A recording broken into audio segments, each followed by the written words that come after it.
Hello, my name is Daniel Higgins, and I have been chosen as the new Executive Director for the HCB. I'm here to give you a presentation on the current standing of the HCB, as well as my analysis. I'm here to present to the Board of Directors. I have not gotten the chance to meet all of you personally, so I'd like to provide you with a personal overview of myself. I was chosen by Jack Price to assume the role of Executive Director of the HCB in July of 2020. My educational background is in public health and in biology. I received my Master's of Public Health from the University of New England and my undergraduate degree in biology from Providence College. From undergrad, I served as a clinical research scientist at Tufts Medical Center in Boston, where I was eventually chosen to serve as the interim public health research director upon receiving my Master's of Public Health. So, there are several items that I'd like to talk to you today.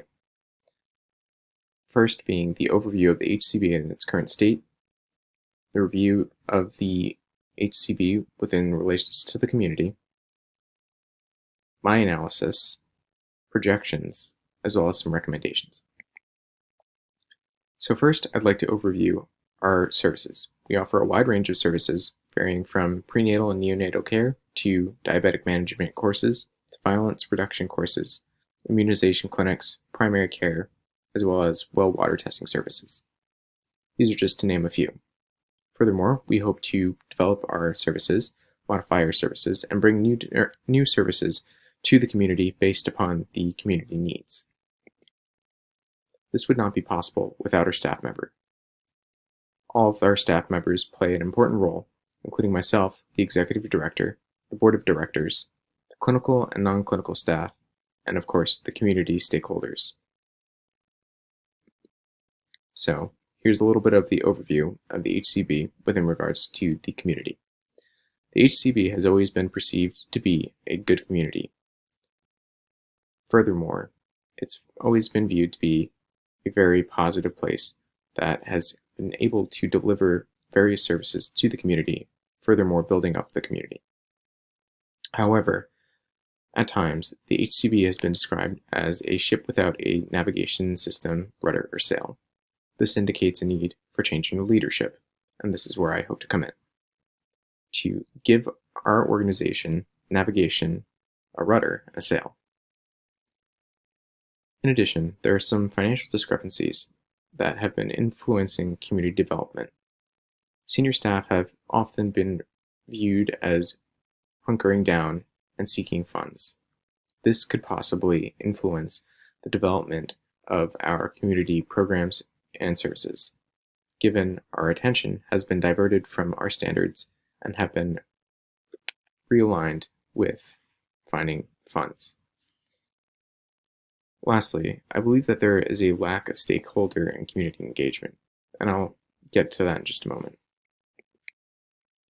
So in order to assess the current situation, I conducted a SWOT analysis. This ultimately looks at the strengths, the weaknesses, the opportunities, and threats present in our community as well as our organization. So while I did find some great strengths, as in positive views of the organization, as well as providing a number of primary, secondary, and tertiary preventative services, as well as mobile health services, there were still some weaknesses and threats present. There are some internal dynamics that could result in some discord between clinical and non-clinical staff, as well as threats to communication internally and externally. But there are a number of opportunities. I hope to be able to bring more programs to fruition, and I hope to further develop the programs we already have. Furthermore, I hope to bring a cohesiveness to our community and within the internal aspects of our organization.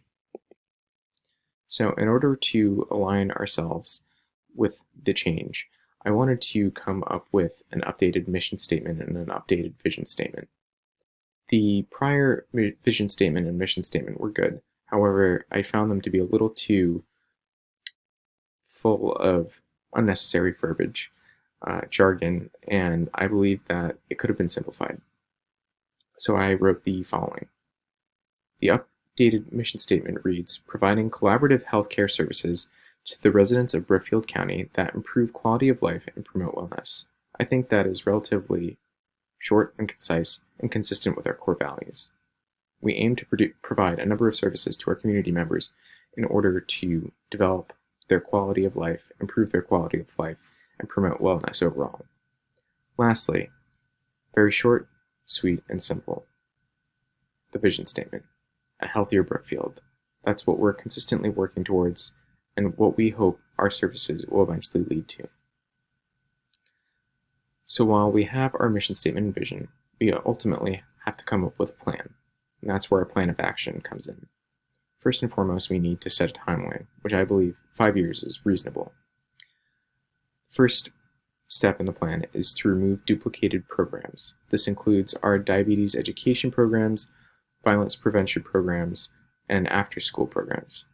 These programs have been incorporated to schools and law enforcement centers, as well as healthcare centers.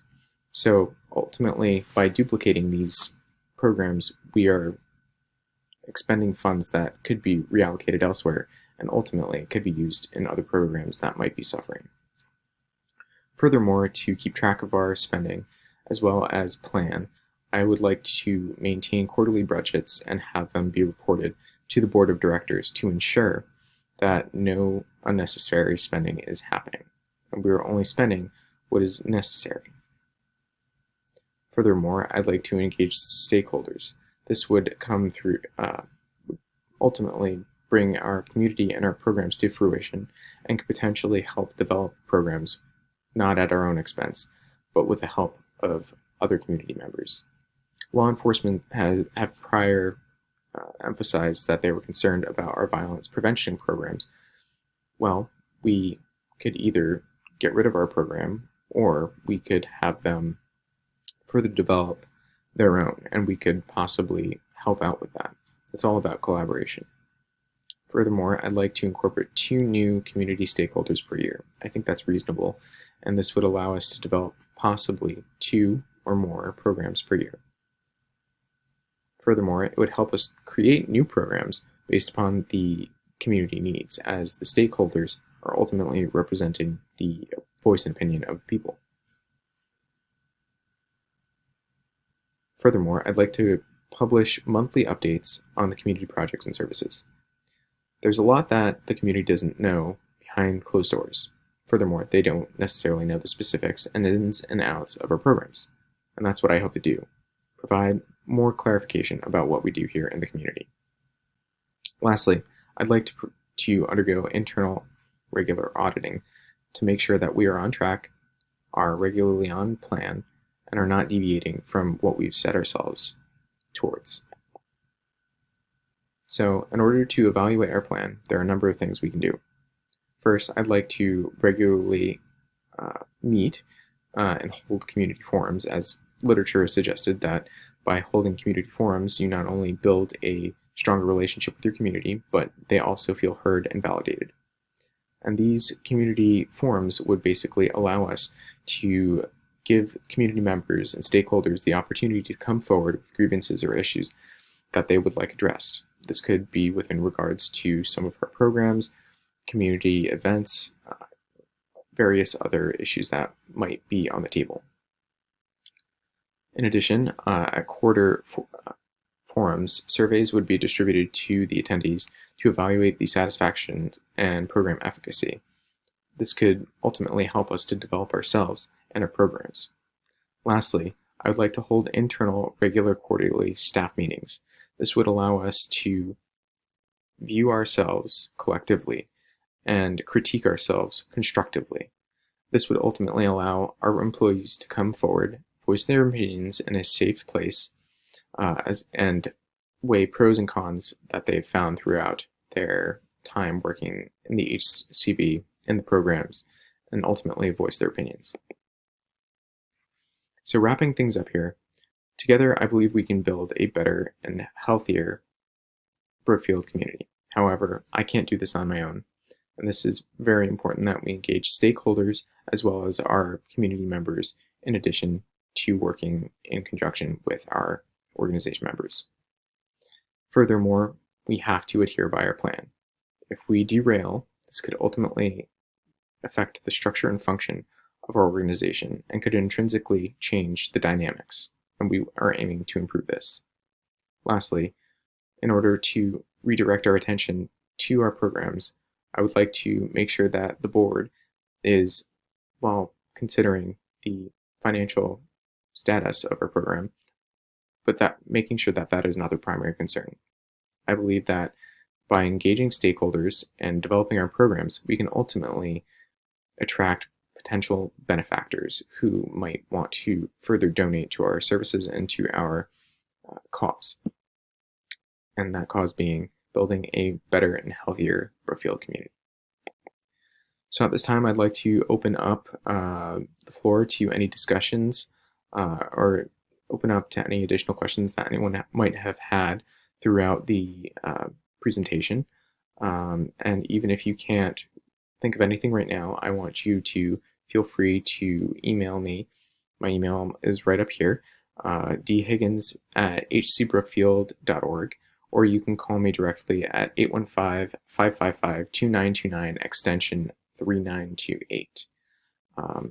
Thank you so much for your attention, and I really hope that you are all doing well, and let's open up the floor to any sort of questions. Thanks.